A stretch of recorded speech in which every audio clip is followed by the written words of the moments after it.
Salam semua para tetua, jumpa lagi bersama Mimin di channel Alurmu. Semoga para pendengar Alurmu selalu senantiasa dinaungi kebahagiaan, kesehatan, serta rezeki yang cukup. Oke, Mimin langsung lanjut ceritanya. Selamat mendengarkan dan hidupkan imajinasi para tetua. Cerita pun dimulai.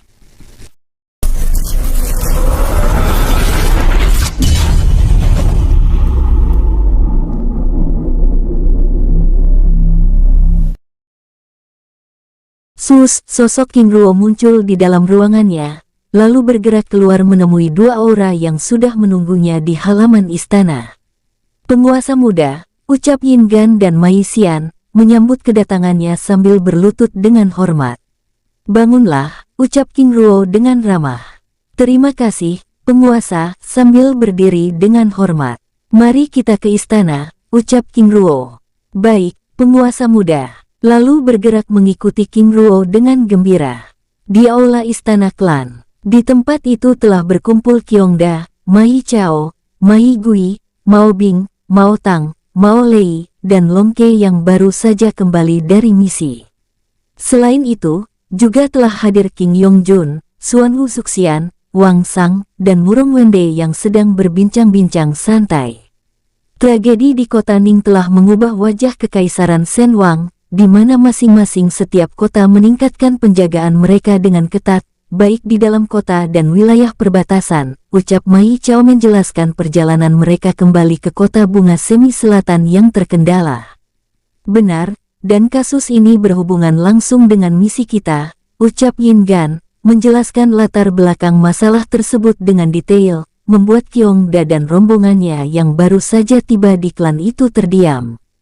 Jadi saudara Murong Sipeng, ucap Mao Lei, menjeda kata-katanya, bersamaan dengan sosok King Ruo, Yin Gan dan Mai Xian yang memasuki ruangan. Hormat pada penguasa muda, ucap mereka semua, sambil berlutut dengan hormat. Bangunlah, hormat kalian aku terima, ucap King Ruo dengan ramah dan hangat, lalu menempati kursi utama ruangan. Setelah semua orang menempati kursinya masing-masing, King Ruo lalu memulai pembicaraan tersebut. Senang melihat kalian kembali, Qiongda, bagaimana pekerjaan kalian? Tanya King Ruo dengan ramah. Penguasa, kami telah mendapatkan informasi, dan kami juga telah melakukan penyelidikan yang mendalam, bahwa klan Shen Chu dan klan Shen Ying telah dilenyapkan, jawab Qiongda. Nen jelaskan, lalu bagaimana dengan yang lain? Tanya King Ruo dengan sikapnya yang tenang. Klan Shen Gang, Shen Tang, dan klan Shen Sang juga telah dilenyapkan oleh istana loyang penguasa, jawab Mao Tang, membuat suasana di tempat itu kini menjadi hening. Itu artinya hanya tersisa klan Shen Qin dan klan Shen Yuan, ucap Mai Xian. King Ruo menganggukkan kepalanya. Semoga Long Chen dan mereka yang belum kembali membawa kabar baik, ucapnya pelan. Semoga saja demikian, jawab mereka dengan penuh harapan, menatap King Ruo yang tampak tidak bersemangat. Baik, kalian beristirahatlah, ucap King Ruo mempersilakan Qiongda dan mereka yang baru saja kembali dari misi untuk beristirahat dan memulihkan diri. Baik, penguasa, terima kasih. Sambil berlutut dengan hormat, lalu beranjak dari tempat itu, meninggalkan King Ruo, King Yongjun, Mai Xian, Yin Gan, Xuan Wu Suxian, Wang Sang, Murong Wende dan Yang Beidao. Setelah Qiongda dan rombongannya pergi, King Ruo lalu melanjutkan perbincangannya. Xuan Wu Suxian, silakan, ucap King Ruo mempersilahkan sosok tersebut menyampaikan tujuan kedatangannya dengan sikapnya yang tenang dan ramah. Yang mulia, hamba telah berhasil naik tingkat, tapi ada kendala dan ini sangat menjeda kata-katanya. Menatap King Ruo dengan serius. Jika demikian, coba tunjukkan, ucap King Ruo dengan tenang, sambil melepaskan segel mantra formasi emas untuk melindungi tempat itu. Setelah King Ruo selesai menyegel tempat itu, Xuan Wu Suxian lalu menunjukkan kekuatan sejatinya. Tiga lingkaran cahaya putih muncul di belakang punggungnya, membuat Yin Gan dan rombongan ternganga. Abadi tingkat 3, ucap Wang Sang Jun dengan takjub. Sangat kuat, bahkan lebih kuat dari Pangeran Yin Bei, ucap Yin Gan berbicara pada King Yongjun. Paman benar, ucap King Yongjun menatap Xuan Wu Zuxian dengan penuh tekad. Aku juga harus seperti ayah, seperti leluhur Xuan Wu Zuxian, ucapnya penuh tekad. Di hadapan mereka, King Ruo yang duduk di kursinya tiba-tiba berdiri, lalu menghampiri Xuan Wu Zuxian. Tuan tidak, ini terlalu berbahaya, ucap Wang Sang serius. Tenanglah, ucap King Ruo sambil menghampiri Xuan Wu Zuxian, dan memintanya untuk terus mengedarkan kekuatan puncaknya. Tapi, Yang Mulia, ucapnya dengan ragu. Lakukan sekarang juga, atau kekuatanmu akan hilang, ucap King Ruo dengan serius, membuat Xuan Wu Zuxian langsung mengedarkan kekuatan puncaknya. Sus, ledakan aura yang sangat kuat, bahkan membuat Yin Gan dan rombongannya yang berada di luar segel merasakan penindasan yang luar biasa. Sus, lingkaran cahaya emas muncul di belakang punggung King Ruo, sambil bergerak mendekati Xuan Wu Zuxian. Serap, ucapnya sambil memberi 5 kelopak bunga teratai merah. Tanpa membatah, Xuan Wu Zuxian lalu segera menyerap kelima kelopak bunga teratai merah tersebut. Sus, ledakan aura yang begitu kacau muncul, bersamaan dengan kabut hitam yang begitu pekat yang secara perlahan muncul dari tubuh Xuan Wu Zuxian. Abadi tanpa tatanan, ucap Wang Sang ternganga, menatap King Ruo dengan tubuh bergidik. Leluhur, cahaya gelap itu? Tanya King Yongjun mengejutkannya. Inti racun gelap, Tuan Muda, jawabnya dengan gagap. Inti racun gelap, tanya King Yongjun dengan penasaran. Tuan Muda, cahaya hitam ini juga disebut dengan inti racun iblis, juga disebut puncak racun. Kekuatan serangannya dapat menghancurkan cahaya keabadian, jawab Wang Sang menjelaskan, membuat King Yongjun dan mereka semua yang ada di tempat itu bergidik.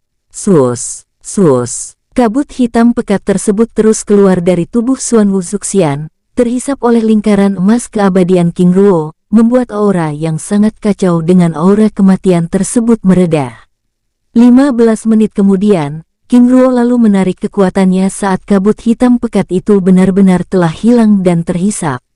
Terima kasih Yang Mulia. Berlutut di hadapan King Ruo dengan sikap hormat. Bangunlah, pulihkan dirimu, ucap King Ruo sambil memberikan 2 butir pil hidup berkelipatan, dan beberapa pil tingkat tinggi lainnya. Terima kasih Yang Mulia, ucapnya dengan hormat, lalu mohon izin meninggalkan ruangan itu. Setelah Xuan Wu Zuxian meninggalkan ruangan itu, King Ruo lalu melanjutkan pembicaraannya dengan menanyakan tujuan kedatangan Wang Sang. Wang Sang, silakan, ucapnya dengan tenang dan ramah. Tuan, tujuan kedatangan hamba ke tempat ini sebelumnya adalah untuk membahas masalah yang terjadi dengan kota Ning, tetapi karena hamba sudah mengetahui masalahnya, hamba ingin menanyakan perintah Tuan selanjutnya, mengingat situasi kekaisaran yang kini sudah mulai tidak tenang, ucapnya dengan sikap hormat. King Ruo menganggukkan kepalanya. Perintahkan saja Wang Lingchen untuk menenangkan setiap kota dengan mengirim surat kekaisaran, sambil menjelaskan tindakan kekaisaran dalam kasus tersebut, ucap King Ruo. Baik, Tuan, ucapnya dengan hormat. Lalu apakah ada lagi? Tanya King Ruo. Tuan, yang hamba tahu Tuan adalah seorang king, tapi saudara Yin Gan memanggil Tuan sebagai penguasa muda, lalu saudara Xuan Wu Zuxian memanggil Anda sebagai Yang Mulia. Ini benar-benar membingungkan hamba Tuan, jawabnya dengan serius. King Ruo menganggukkan kepalanya. Mengenai hal ini, Yin Gan bisa menjelaskannya, tapi nanti, karena ada hal penting yang ingin aku sampaikan, ucap King Ruo. Baik Tuan, ucapnya dengan hormat. King Ruo mengedarkan pandangannya, menatap semua orang yang ada di dalam ruangan itu dengan tenang. Ini berkaitan dengan kota Ning yang aku hancurkan sebelumnya. Saat aku mencoba mencari pecahan jiwa Murong Sipeng di Gunung Guhin, yaitu tempat yang digunakan oleh pasukan elit kota Ning untuk membunuh orang-orang dari kota Bunga Semi Selatan, aku bertemu dengan belasan sosok yang berasal dari organisasi rahasia langit, yang juga menyelidiki kasus itu. Namun ada 3 orang dari belasan sosok tersebut yang ternyata berasal dari pasukan mata langit Kekaisaran Langit, ucap King Ruo sambil terus menjelaskan keberadaan Wu Baihe dan rombongannya, menjelaskan latar belakang kekuatan Kekaisaran Langit yang dipimpin oleh Baoyang Tian, dan akar masalah permusuhan kota Ning pada kota Bunga Semi Selatan yang berkaitan dengan perintah Wang Yunjing, membuat tempat itu langsung menjadi hening. Itu artinya sebagian kekuatan organisasi langit tersebut telah disusupi oleh pasukan mata langit. Lalu penguasa, apa rencana kita? Tanya Yin Gan, sambil menatap Wang Sang yang tampak terdiam dengan perasaan bersalah. Mengenai masalah ini, aku yang ambil alih. Adapun kalian, tetap bergerak sesuai rencana kita sebelumnya. Dan sebisa mungkin hindari tindakan yang dapat menarik perhatian kekuatan-kekuatan besar tersebut. Baik, penguasa muda, Wang Sang, jika kamu berurusan dengan kekuatan besar tersebut, sedapat mungkin hindari konflik, dan yang terpenting, segera menghubungiku, ucap King Ruo dengan serius. Baik, Tuan. Dengan sikap hormat, baiklah. Apakah ada yang ingin ditanyakan? Tidak ada, penguasa. Baik, apakah ada yang ingin disampaikan? Ada, penguasa. Jawab Yin Gan. Silakan, ucap King Ruo. Baik, penguasa, lalu menjelaskan persiapan mereka dalam acara peresmian klan, terutama hadiah yang akan diberikan pada pemenang dalam pertandingan tersebut. King Ruo yang mendengar penjelasan tersebut mengangguk-anggukkan kepalanya. Terima kasih persiapannya, ini akan menjadi hal yang luar biasa. Untuk hadiah pertama 1 butir pil hidup berkelipatan, 10 butir pil emas penyembuh Fuyuan, pusaka tingkat tinggi, kitab teknik tingkat tinggi, dan 50 juta kristal jiwa abadi, lalu selanjutnya disesuaikan dengan tingkatannya, ucap King Ruo. Baik, penguasa. Baiklah, apakah ada lagi? Tidak ada, penguasa. Baiklah. Bawa penyusup tersebut, ucap King Ruo. Baik penguasa. Pada saat Yin Gan hendak meninggalkan tempat itu, prajurit jaga memasuki ruangan. Prajurit, ada apa? Tanya Yin Gan dengan ramah. Ada utusan dari klan Shen Hong ingin bertemu, Jenderal, jawab prajurit tersebut dengan hormat. Baik, bawa mereka masuk. Baik Jenderal. Sambil beranjak dari ruangan untuk menemui utusan tersebut. Penguasa, ucap Yin Gan menatap King Ruo dengan penuh arti. Mengenai penyusup itu kita urus, dan tugas ini aku serahkan pada Jun Er, ucap King Ruo sambil mengarahkan pandangannya pada King Yong Jun. Baik, penguasa. Baik ayah. Bersamaan dengan lenyapnya sosok King Ruo yang bersembunyi di balik mantra formasi ilusi. Tuan muda, ini, tanya Wang Sang dengan heran. Leluhur, ayahanda ingin mereka tahu bahwa dirinya masih belum berada di klan, dan melakukan penyelidikan mengenai kematian leluhur Murong Sipeng sebelumnya, jawab King Yong Jun, bersamaan dengan 2 sosok paruh baya yang memasuki ruangan. Hong Wanding, Hong Juyan, memberi hormat pada Tuan Muda Zengin Yong Jun, pada para tetua. Sambil menangkupkan tangannya dengan hormat. Tetua Hong Wanding, Tetua Hong Juyan, terima kasih, ucap King Yong Jun sambil mempersilakan kedua utusan tersebut menempati kursi yang tersedia. Terima kasih, Tuan Muda. Dengan sikap hormat, setelah kedua sosok paruh baya tersebut menempati kursinya, King Yong Jun lalu mempersilakan Hong Wanding dan Hong Juyan untuk menyampaikan tujuan kedatangannya. Tuan Muda, pertama kami ingin menyampaikan permohonan maaf dan turut berduka atas kehilangan tetua Zengin Sipeng dan rombongannya, ucap Hong Wanding sambil menjelaskan keadaan Hong Mian dan rombongan yang ternyata selamat dalam tragedi tersebut dengan rinci, serta menjelaskan alasan mereka yang berbohong sebelumnya. Tuan Muda, mewakili Patriark Hong Tianchi dan Saudara Mian, kami mohon maaf atas pernyataan kami sebelumnya, ucap Hong Juyan menimpali. King Yong Jun menganggukkan kepalanya. Tetua Hong Wanding, Tetua Hong Juyan, terima kasih sudah datang dan menjelaskan situasi ini. Walaupun kami sedih namun kami juga bangga atas keberanian Tetua Zengin Sipeng dan rombongannya. Semoga kelak masalah ini dapat kita usut dengan tuntas, ucap King Yong Jun dengan ramah. Terima kasih Tuan Muda atas pengertiannya. Sebagai kompensasi dan permintaan maaf kami, mohon Tuan menerima pemberian kami yang tidak seberapa ini, ucap Hong Wanding sambil menyerahkan cincin penyimpanan yang berisi sumber daya, senjata dan jutaan kristal jiwa abadi. Kim Yong Jun dengan tenang berdiri lalu menerima cincin penyimpanan tersebut. Tetua, terima kasih, kompensasi ini aku terima, namun aku serahkan kembali pada tetua. Tuan muda, ini, ucap Hong Wanding dengan wajah serius, memotong kata-kata Kim Yong Jun. Tetua, bukan berarti kami tidak membutuhkannya, tetapi kita sama-sama berduka dan mengalami kesulitan, jadi tidak ada yang harus diganti dalam hal ini. Mohon tetua menggunakan kompensasi ini untuk memulihkan Ketua Hong Yan dan mereka yang terluka agar dapat segera pulih, ucapnya dengan sungguh-sungguh. Membuat Hong Wanding dan Hong Joyan terdiam. Tapi tuan muda, ucap Hong Wanding dengan wajah ragu. Tetua, mohon diterima, ucapnya dengan serius, membuat Hong Wanding dan Hong Joyan benar-benar mengubah pandangannya.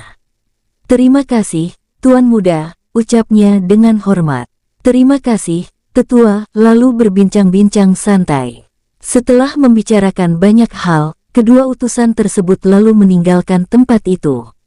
Tetua, jika perlu bantuan mengenai pil dan obat-obatan penting lainnya, mohon segera mengabari kami, ucap Kim Yong Jun. Baik, tuan muda, jawab Hong Wanding, lalu meninggalkan tempat itu. Tidak lama kemudian setelah Hong Wanding dan Hong Joyan pergi, King Ruo lalu kembali muncul di tempat itu, menampilkan sosoknya yang duduk di kursi utama dengan tenang. Jun terima kasih, ucap King Ruo dengan hangat dan ramah, lalu meminta Yin Gan membawa kedua penyusup yang mereka tangkap sebelumnya. Di tempat lain, Hong Wanding dan Hong Joyan meninggalkan kediaman klan Shen Zhenyin dengan lega. Sangat mudah, namun begitu bijaksana, ucap Hong Joyan. Benar yang diceritakan oleh saudara Mian, ternyata tuan muda Zhenyin Yong Jun benar-benar luar biasa, ucap Hong Wanding menimpali. Tapi saudara, aku begitu penasaran dengan sosok Parubaya yang duduk di sisi kursi utara sebelumnya, ucap Hong Joyan tiba-tiba. Maksud saudara? Tanya Hong Wanding dengan serius. Sosok itu seperti patung leluhur klan Shen Wang yang berada di aula istana Wang Ying, jawab Hong Joyan. Mungkin hanya kebetulan saja, ucap Hong Wanding menanggapi dengan tenang sambil berbincang-bincang santai. Di tempat lain, di aula istana klan Shen Zhenyin, Yin Gan memasuki ruangan sambil membawa dua sosok Parubaya yang terikat segel rantai. Penguasa muda, ucap Yin Gan, sambil memaksa kedua sosok dengan wajah pucat pasi yang tampak begitu terkejut itu berlutut. Baik, ucap King Ruo dengan tenang, sambil menatap kedua sosok itu dengan tajam. Semi abadi tingkat 4, tetapi dapat memasuki tempat ini, benar-benar luar biasa.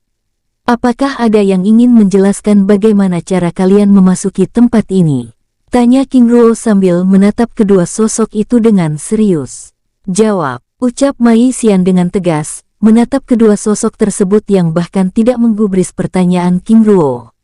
Jawaban kalian akan menentukan bagaimana kalian akan mati. Semakin kalian tidak mau bekerja sama, maka semakin sulit kematian itu. Tapi tanpa berbicara pun aku dapat mengoreksi informasi dari kalian, ucap King Ruo sambil melepaskan teknik rantai jiwa. Sus, rantai emas itu bergerak, memasuki tubuh kedua sosok tersebut dan menyegel kekuatan jiwanya. Siapa kalian, dan apa tujuan kalian menyusupi klan kami? Sekarang itu tidak penting, karena aku dapat melakukannya sendiri, ucap King Ruo sambil menggerakkan tangannya, membuat kedua sosok yang terikat rantai perak tersebut tiba-tiba bergerak ke arahnya. Sus, tangannya tiba-tiba mencengkram kedua leher sosok tersebut, bersamaan dengan munculnya rantai petir yang langsung melilit tubuh mereka. Teknik perubahan bintang, ucap Yang Beidao, menatap King Ruo yang menggunakan teknik tersebut dengan seksama.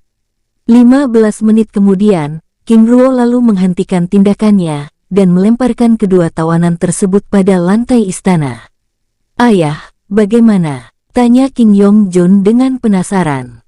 Ternyata mereka orang-orang dari klan Shen Sichou, dan tindakan ini adalah perintah dari Sichou Lin, jawab King Ruo, membuat kedua sosok tersebut terdiam dan saling berpandangan. Bagaimana bisa? Membatin, menatap King Ruo dengan serius. Lalu ayah, apa rencana kita selanjutnya? Tanya King Yongjun dengan serius. Wang Sang, tangkap dan bawa si Chou Lin ke klan. Baik tuan. Menangkupkan tangannya dengan hormat, lalu meninggalkan tempat itu, membuat kedua tawanan tersebut mematung. Wang Sang, bukankah ini nama leluhur pihak istana Wang Ying? Benar, dia adalah Wang Sang, leluhur ketiga klan Shen Wang, ucap Mei Xian, membuat kedua sosok tersebut begitu ketakutan. Pihak istana saja berlutut di hadapannya, lalu bagaimana dengan klan kita? Saudara, bagaimana ini? Berbicara pada rombongannya melalui telepati. Bawa, dan beri mereka pelajaran, buat mereka merasakan apa itu keputusasaan, ucap King Ruo. Baik penguasa muda, ucap Mei Xian dan Yin Gan, lalu meninggalkan tempat itu. Setelah Yin Gan dan Mei Xian membawa kedua tawanan itu pergi, King Ruo lalu membubarkan pertemuan tersebut, meminta semua orang untuk kembali ke tempat kediamannya masing-masing dan beristirahat. Terima kasih penguasa, ucap mereka dengan hormat, lalu meninggalkan King Ruo dan King Yongjun yang masih berada di tempat itu. Ayah, ucap King Yongjun. Bicaralah, ucap King Ruo. Ini mengenai mutiara sumber kehidupan abadi Kaisar Giok Yutai, bukankah ayah berencana akan menggunakannya pada An-Er, ucapnya pelan. King Ruo menganggukkan kepalanya. Ayah juga memikirkan hal itu, karena bagaimanapun juga, mutiara jiwa abadinya itu pasti memiliki hubungan dengan tubuh fisiknya. Lalu apa rencana ayah? Satu-satunya cara adalah meminta petunjuk pada leluhur agung, ucap King Ruo dengan tenang. Apakah itu artinya ayah akan pergi ke Aula Suci? Sepertinya demikian. Aku ikut, ayah. King Ruo menganggukkan kepalanya. Lalu, apakah itu artinya ayah juga akan meminta bantuan pasukan pada mereka? King Ruo menggelengkan kepalanya. Ini bukan urusan mereka, jika Aula Suci peduli masalah ini, apakah mungkin akan ada Shen Luo Trah kedua? King Yongjun menganggukkan kepalanya. Lalu bagaimana dengan pergerakan kita? Kita tidak bisa terburu-buru, yang bisa kita lakukan sekarang adalah membangun kekuatan dengan nama klan Zhenyin di setiap kota secara perlahan, apalagi kini hanya tersisa beberapa klan yang ada. Dan itu pun sangat sedikit, itu artinya untuk membangun kembali kekuatan besar itu diperlukan waktu yang tidak singkat. Jawab King Ruo dengan tatapan menerawang. Ayah benar, apalagi yang kita hadapi ini pada dasarnya bukanlah Luo Liang saja, tetapi kekuatan yang berdiri di belakangnya, ucap King Yongjun. Benar, dan ayah yakin kekacauan sebelumnya pasti melibatkan organisasi rahasia langit. Ayah, mengenai organisasi rahasia langit ini, apa rencana ayah pada mereka? Tentu saja memberdayakan kekuatan mereka, jawab King Ruo dengan santai.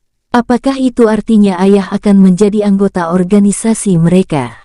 King Ruo menggelengkan kepalanya. Lebih tepatnya menyusup di dalam internal organisasi mereka, jawab King Ruo sambil menunjukkan tampilan Dai Fengsu. Ayah, tampilan ini. Wakil pemimpin organisasi Pedang Langit, Wakil pemimpin Pedang Selatan, Dai Fengsu, jawab King Ruo menjelaskan, sambil kembali mengubah tampilannya. Apakah itu artinya ayah akan menyusupi organisasi mereka dan menggunakan kekuatannya untuk saling menghancurkan mereka? Untuk saat ini ayah masih belum bisa memastikan hal seperti itu, karena ayah juga belum mengetahui informasi rahasia dari organisasi tersebut. Jika keberadaan mereka lebih banyak membawa keburukan, tentu saja harus dihancurkan, jawab King Ruo sambil terus berbincang-bincang santai. Setelah berbicara cukup lama, King Ruo lalu meninggalkan tempat itu, kembali ke tempat kediaman pemimpin klan. Jun-Er, saat Long Chen dan yang lainnya telah kembali, kabari ayah, ucap King Ruo. Baik, ayah. Di tempat lain, di dalam penjara klan Shen Zhenyin. Raungan tangisan yang disertai rintihan kesakitan Ning Dabao dan pemimpin kota Ning terus bergema.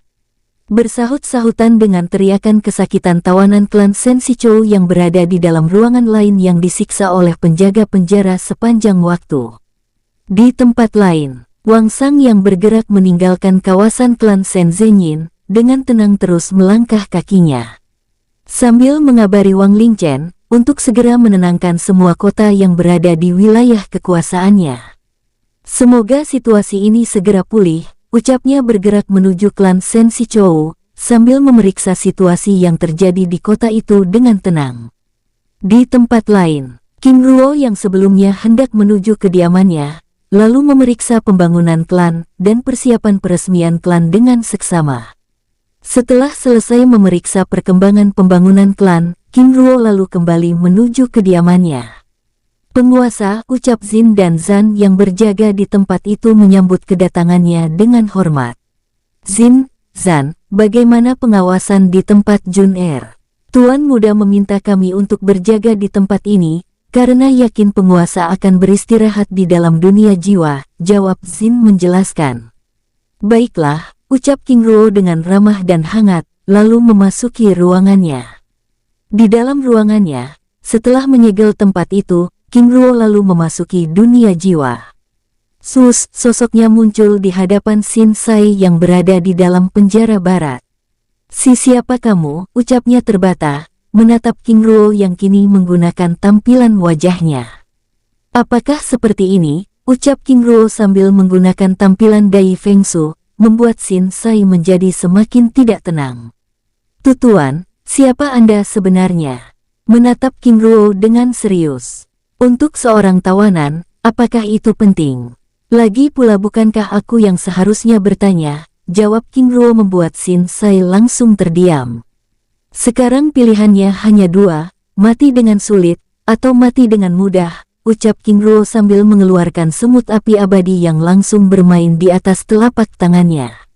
Mati dengan mudah, Tuan, ucapnya dengan serius. Jika demikian, jawab pertanyaanku. Siapa kamu, dan apa posisimu di dalam organisasi teratai langit? Tapi Tuan, ini, menatap King Ruo dengan ragu. Nyawamu ada di tanganku, tetapi tidak dengan keluargamu, karena tujuanku adalah organisasi teratai langit, ucap King Ruo dengan serius. Terima kasih Tuan. Silakan, ucap King Ruo dengan serius. Tuan, aku Shin Sai, salah satu komandan pasukan pengintai organisasi teratai langit, ucapnya dengan jujur. Klan Sen Shin, tanya King Ruo menatap sosok tersebut dengan serius. Benar Tuan. King Ruo lalu mengeluarkan pilar giok hijau yang diberikan oleh kakek buyutnya, Shin Yang, dan menunjukkan pilar giok tersebut. Apakah kamu tahu benda ini? Tanya King Ruo dengan serius, membuat Shin Sai terdiam dengan heran.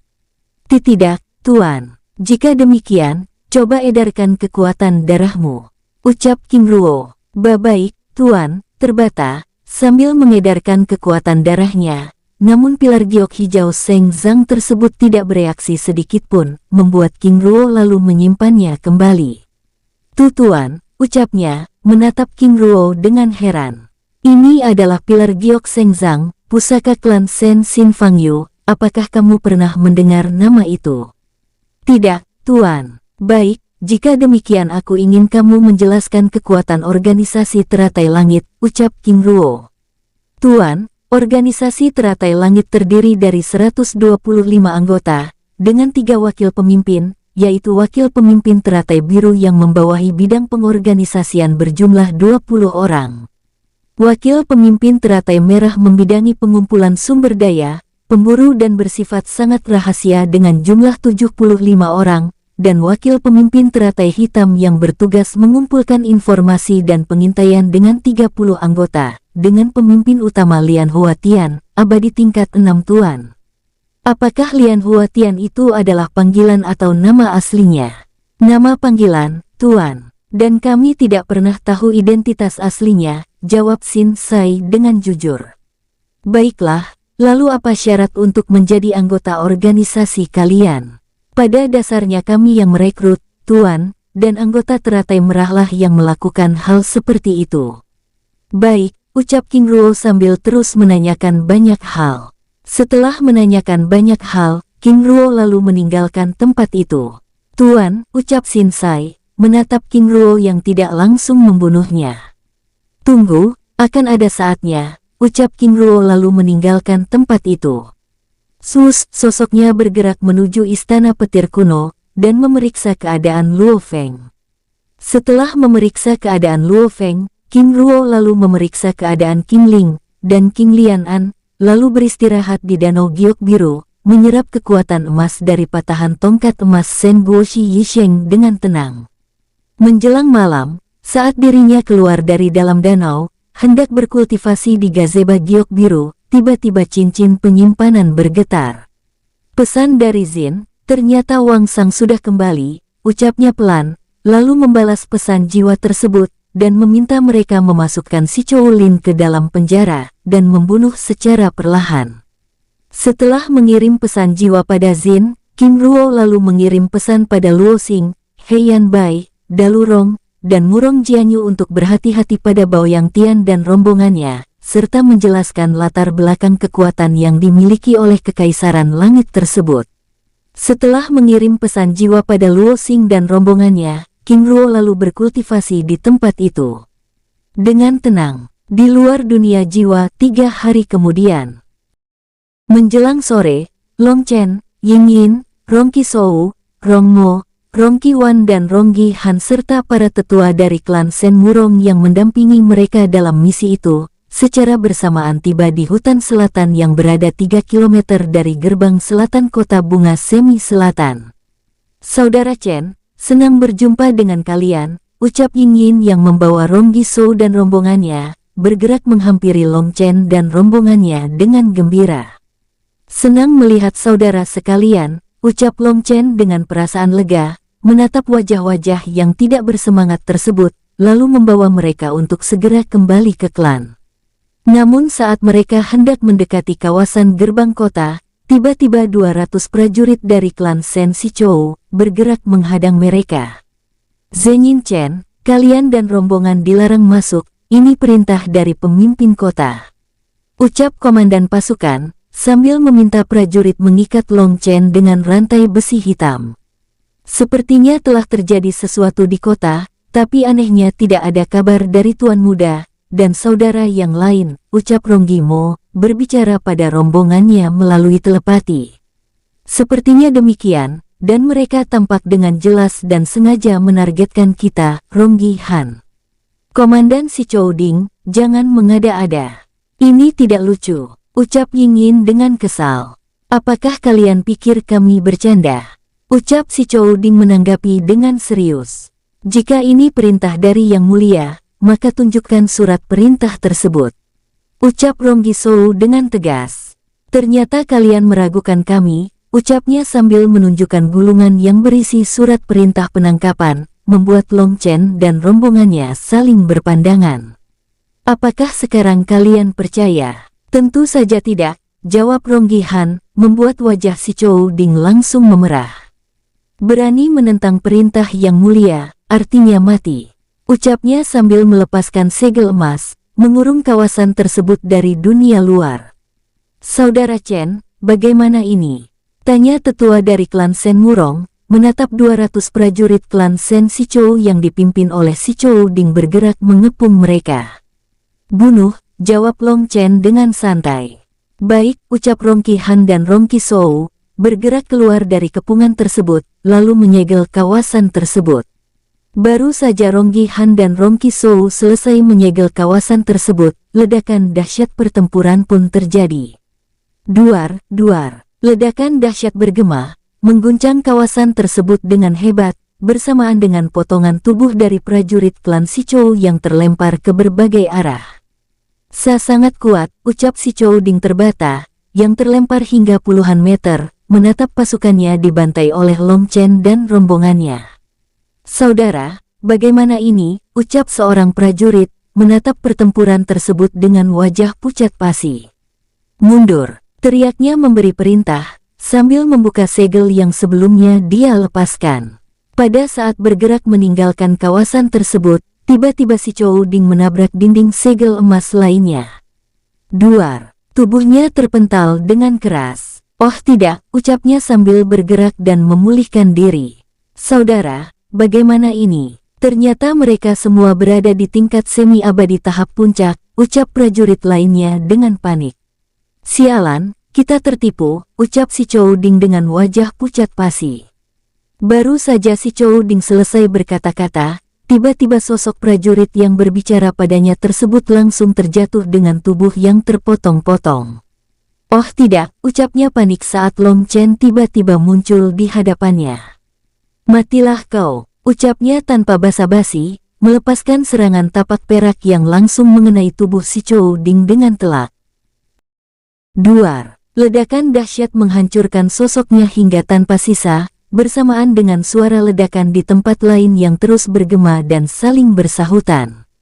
8 menit kemudian, duar, ledakan dahsyat itu terus bergema dan bersahut-sahutan, hingga dalam waktu singkat. Ledakan itu akhirnya lenyap. Long Chen dan rombongannya berkumpul, menatap kawasan hutan yang kini dibasahi oleh darah. Saudara, apa rencana kita selanjutnya? Tanya Rong Gisou. Pergi dan bersembunyi, besok pagi kita akan kembali ke kota, jawab Long Chen dengan tenang. Lalu, saudara, bagaimana dengan peristiwa ini, apakah kita perlu melaporkannya? Tentu saja, bahkan sekecil apapun tindakan kita, haruslah diketahui oleh tuan muda atau saudara yang lain. Baik, sebelum pasukan bantuan mereka datang, mari tinggalkan tempat ini, ucap Long Chen sambil bergerak meninggalkan tempat itu. Mereka bergerak ke arah timur meninggalkan tempat itu. 2 menit kemudian setelah Long Chen dan rombongannya pergi dari tempat itu, muncul 5 sosok semi-abadi tingkat 4 hingga tingkat 6 yang merupakan tetua klan Sen Sichou, menatap tumpukan mayat dan kawasan yang kini didominasi warna merah itu dengan murka. Ah, tunggu pembalasan kami, teriaknya dengan murka menyala, lalu meninggalkan tempat itu. Di tempat lain, Kim Yong Jun yang sedang berjalan-jalan di taman belakang istana klan bersama Yin Gan dan Wang Sang, tiba-tiba memeriksa cincin penyimpanannya. Tuan muda, ada apa? Tanya Yin Gan dengan penasaran. Pesan dari Paman Yingyin, jawabnya sambil menjelaskan peristiwa yang baru saja dilakukan oleh Long Chen dan rombongannya di kawasan hutan selatan kota. Jadi saudara Long Chen sudah kembali. Benar, dan saat ini mereka sedang bersembunyi, menunggu waktu yang tepat untuk kembali, jawab Kim Yong Jun. Lalu, tuan muda, apa rencana kita? Tanya Yin Gan. Paman, leluhur Wang Sang, mohon kesediaannya untuk menjemput Paman Long Chen dan rombongannya, jawab Kim Yong Jun. Lalu, tuan muda, bagaimana dengan klan Sen Sichou? Tanya Yin Gan. Biarkan saja dulu, kehilangan 200 prajurit elit klan adalah pelajaran bagi mereka, apalagi Menteri Sichou Lin sudah berada di tangan kita. Selain itu, masalah ini hanya ayah yang bisa memutuskan, jawab Kim Yong Jun dengan tenang. Baik, tuan muda, menangkupkan tangannya bersama Wang Sang dengan hormat, lalu meninggalkan tempat itu. Setelah Wang Sang dan Yin Gan pergi, Kim Yong Jun lalu kembali ke istana untuk beristirahat, sambil mengabari hal tersebut pada King Ruo. Di tempat lain, aula istana klan Sen Sichou. Hadir di dalam ruangan itu, Patriark Sichou Zuzang, serta para petinggi klan Sen Sichou. Selain itu, juga hadir Lu Gu dan beberapa petinggi klan Sen Lu, dan Yu dan serta beberapa tetua klan Sen Yu, yang sedang berbincang-bincang dengan serius. Patriark, menjelang peresmian tempat kediaman mereka, anggota klan Sen Zengyin ini tiap hari terus bertambah. Aku curiga mereka ingin merebut kota ini, ucap Lu Gu dengan serius. Benar, saat ini pun, mereka sudah mulai mendominasi kawasan bebas pusat perdagangan senjata dan pil. Jika kita tidak segera bertindak, bisa-bisa kita tersingkir dari kota ini, ucap tetua dari klan Sen Yu menimpali. Sebelumnya aku telah mengirimkan 5 mata-mata, namun kelima giok jiwa mereka hancur, ucap Sichou Ruzang dengan serius. Itu artinya mereka sudah tertangkap dan terbunuh, ucap Yu dan menanggapi. Lalu, apa saran para tetua? Tanya Sichou Zuzang dengan serius. Namun belum sempat para tetua menjawab pertanyaan tersebut, tiba-tiba seorang prajurit jaga memasuki ruangan. Prajurit, ada apa? Tanya seorang tetua dengan wajah tidak senang, karena mengganggu perbincangan tersebut. Tetua, lencana giok jiwa tetua Lin telah hancur, jawab prajurit tersebut dengan serius, membuat mereka semua yang ada di dalam ruangan itu ternganga. "Prajurit, apakah maksudmu Menteri Si Choulin tewas?" tanya seorang tetua dari klan Yu dengan serius. "Benar, tetua, dan tetua aula misi klan telah memastikan hal itu," jawab prajurit tersebut menjelaskan. Membuat ruangan itu kembali hening. "3 hari ini aku tidak mendapat kunjungannya." "Ternyata dia," ucap si Chou Zuzang menjeda kata-katanya menatap semua orang yang ada di dalam ruangan itu dengan serius. "Patriark, selama 3 hari ini aku yang bertugas memantau keamanan klan, tapi aku tidak melihat saudara Lin meninggalkan klan, kecuali prajurit yang berjaga di gerbang luar kota," ucap seorang tetua menjelaskan. "Apakah itu artinya Menteri Lin diculik?" Gulu menanggapi. "Tapi bagaimana bisa? Bahkan segel perlindungan klan pun tidak menunjukkan adanya tanda-tanda jika klan dimasuki oleh seseorang," ucap tetua tersebut menanggapi. "Prajurit, apakah kalian sudah melakukan pemeriksaan di kediamannya?"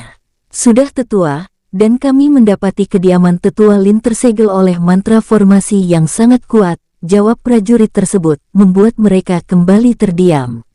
"Sepertinya kita telah ditargetkan oleh seseorang, namun aku masih belum dapat memastikannya, apakah itu dari klan Shen Zengyin atau klan lainnya." "Patriark, apa yang harus kita lakukan?" tanya tetua pelindung klan tersebut dengan serius. "Tetua klan Wang Wei, aku minta kesediaan tetua untuk melakukan penyelidikan dan pemeriksaan di tempat itu," ucap Patriark mencoba untuk tetap bersikap tenang. "Baik, Patriark," jawab si Chou Wang Wei sambil menangkupkan tangannya dengan hormat. Namun baru saja si Chou Wang Wei hendak beranjak dari tempatnya, 5 sosok paruh baya memasuki ruangan dengan tergesa-gesa. "Saudara Suhe, ada apa?" tanya si Chou Wang Wei dengan penasaran. "Komandan Ding dan 200 prajurit elit kita yang berada di luar gerbang kota telah dilenyapkan," jawab si Chou Suhe dengan serius, membuat Patriark si Chou Zuzang memecahkan gelas giok yang ada di tangannya. "Bajingan, ini pasti klan Shen Zengyin," ucapnya dengan sangat murka. "Maksud Patriark?" tanya tetua dari klan Shen Lu. "Siapa lagi yang melakukan hal seperti itu jika bukan mereka?" jawabnya dengan sangat kesal. "Tapi, Patriark, bagaimana bisa Anda membuat kesimpulan seperti itu?" tanya si Chou Wang Wei dengan penasaran. "Sebelumnya aku memerintahkan tetua Lin untuk memata-matai klan Shen Zengyin, dan kelima mata-mata yang dia kirim itu tewas, bahkan dirinya juga telah terbunuh. Jika bukan mereka yang melakukannya, lalu siapa lagi?" jawabnya dengan murka menyala, membuat tempat itu menjadi hening. "Bajingan, belum sah menjadi bagian dari kota ini saja mereka sudah begitu arogan, bagaimana sikap mereka setelah acara peresmian klan ini?" ucap tetua dari klan Shen Gu dengan kesal. "Ini benar-benar keterlaluan," ucap tetua dari klan Yu dengan wajah kesal, menatap si Chou Suhe dan rombongannya yang terdiam. "Masalah ini harus segera diketahui oleh Yang Mulia Nangong Ming." "Tetua Suhe, apakah kalian punya bukti?" "Punya Patriark," jawab si Chou Suhe, sambil menyerahkan cincin penyimpanan yang berisi beberapa bukti yang mereka dapatkan di sisa tempat pertempuran. "Patriark, apa rencana kita selanjutnya?" tanya si Chou Wang Wei. "Ini adalah masalah serius, aku ingin tetua memanggil Patriark Heiho, Patriark Lan Muyu, Patriark Yuyang, dan Patriark Gunu," ucap si Chou Zuzang dengan serius. "Baik Patriark," jawab si Chou Wang Wei dengan hormat, lalu meninggalkan tempat itu. Setelah si Chou Wang Wei meninggalkan tempat itu, si Chou Zuzang melanjutkan pembicaraan tersebut dengan serius. "Tetua Suhe, mohon untuk tidak membicarakan perintah penangkapan anggota klan Shen Zengyin yang aku perintahkan sebelumnya," ucap si Chou Zuzang berbicara melalui telepati. "Baik, Patriark," ucap si Chou Suhe dengan serius. Di tempat lain, pinggiran hutan timur kota bunga semi selatan. Long Chen dan rombongannya yang sedang beristirahat di tempat itu tiba-tiba merasakan 2 aura yang sangat kuat bergerak mendekati tempat persembunyian mereka. "Saudara, ini," ucap Ronggi Shou, sambil berdiri dengan sikap waspada. "Tenanglah," ucap Long Chen menanggapi dengan santai, karena mengenali salah satu aura tersebut. Baru saja Long Chen selesai berkata-kata, tiba-tiba, swus, swus, dua sosok muncul, menatap mereka dengan tatapan hangat.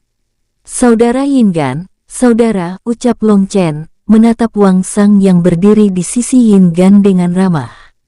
Saudara, aku Wang Sang, ucapnya memperkenalkan diri dengan hormat.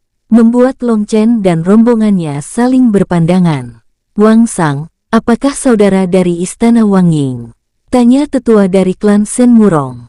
Benar, jawab Wang Sang dengan hormat. Saudara Murong Liu, saudara Wang Sang adalah leluhur ketiga klan Shen Wang, ucap Yin Gan menjelaskan, membuat Long Chen dan rombongannya begitu bersemangat, lalu memperkenalkan diri masing-masing. Setelah perkenalan singkat, Yin Gan lalu menjelaskan tujuan kedatangan mereka.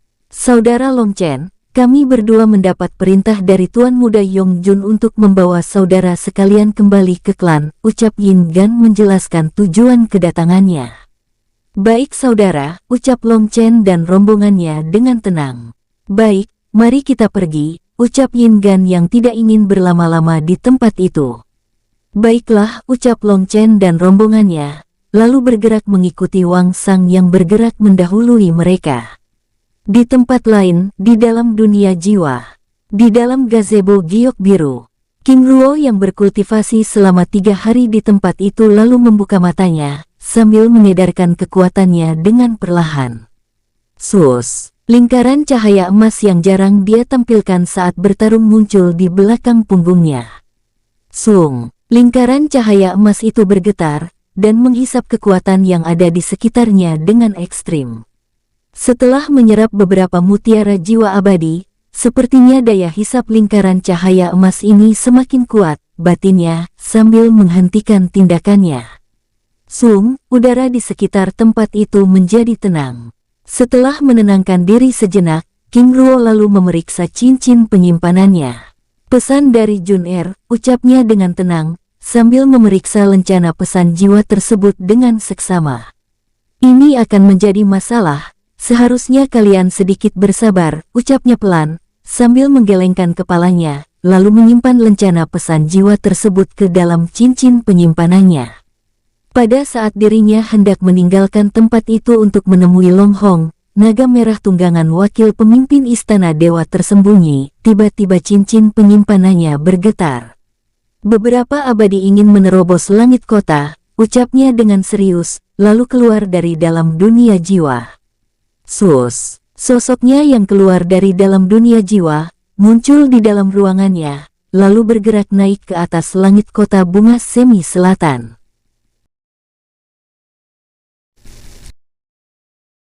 Bersambung, sampai ketemu di episode selanjutnya, semoga kalian semua selalu terhibur, dan terima kasih.